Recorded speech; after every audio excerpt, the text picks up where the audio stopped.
जय हिंद मेरे प्यारे साथियों। दोस्तों, कैसे आप सभी लोग कमेंट्स में ज़रूर बताना। और मैं आपको आज एक स्टोरी सुनाने जा रहा हूँ। खाली बैठा हूँ, सोच रहा एक स्टोरी सुना दूँ, शायद आपको हंसी आए, है ना। तो दोस्तों, एक हरीश नाम का लड़का था। उसको मैराथन में हिस्सा लेने का बहुत शौक था। मैराथन आप लोग जान ही रहे होंगे, अधिकतर उसमें रेस होती है, लॉन्ग रेस होती है। तो उसको मैराथन में हिस्सा लेने का बहुत ही ज़्यादा शौक था। वो हर बार हिस्सा लेता था और हर बार फेल हो जाता था। कभी भी वो रेस पूरी कर ही नहीं पाया।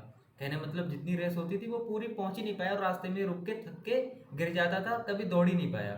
तो वो बार बार यही उसके मन में जिज्ञासा लगती थी कि मैं रेस कैसे पूरी करूं, किस तरह से जीत पाऊं रेस, है ना।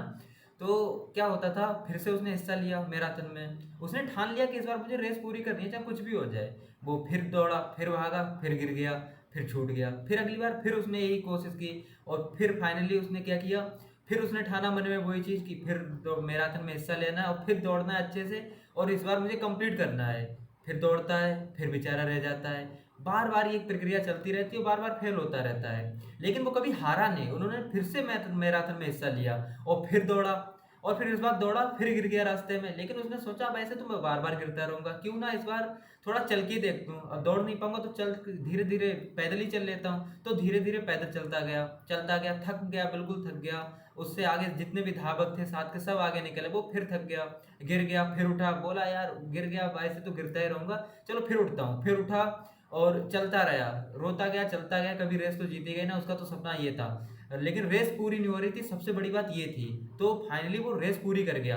उस दिन वो रेस पूरी कर गया, लेकिन हालांकि वो रेस हार चुका था, लेकिन वो मन में इतना खुश हुआ ना कि रेस उसने फाइनली पूरी की। यानी कि एक जो बात थी, उसने रेस पूरी की, तो कहीं ना कहीं वो हार के भी गिर गया, मांसपेशियां टूट गई, हड्डी टूट गई, लेकिन फिर भी खुश था क्योंकि उसने आज पहली बार रेस पूरी की थी। और मैराथन की रेस पूरी करना सभी का एक सपना होता है। तो उसने फाइनली रेस पूरी की, तो कहीं ना कहीं मन में वो बहुत खुश था। तो दोस्तों, यही मैं आपको बताऊंगा कि अगर आप लोग पर डे 8 घंटे नहीं पढ़ो, 16 घंटे नहीं पढ़ो, तो 4 घंटे पढ़ो। कंटिन्यू पढ़ो, डेली पढ़ो। 100% आपको सफलता मिलेगी। एक दिन ऐसा आएगा कि सफलता आपको जरूर मिलेगी। बस बात यही है कि कंटिन्यू निरंतर प्रयास करने से आप सफलता तक आराम से पहुंच जाओगे। बस शर्त यह है कि आपको अच्छी स्टडी और मेहनत, लगन सब कुछ करना पड़ेगा। आप ही के ऊपर होता है ये सब जिम्मेदारी, ठीक है दोस्तों।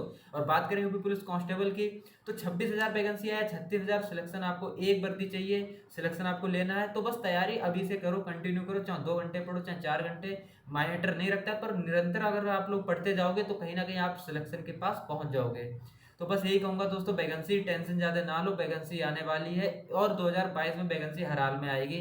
भले सितंबर में ना आई तो अक्टूबर में आ जाए, अक्टूबर में ना आई तो नवंबर में आ जाए, आज नहीं तो कल आ जाए। तो वैकेंसी कोई ठिया नहीं, वैकेंसी कभी भी आ सकती है। तो बस दोस्तों, कहने मतलब यही है, आप लोग निरंतर अभी से ही प्रयास करते रहिए। 2 घंटे पढ़िए, 3 घंटे पढ़िए, नोट्स बनाइए, कुछ भी लिखिए।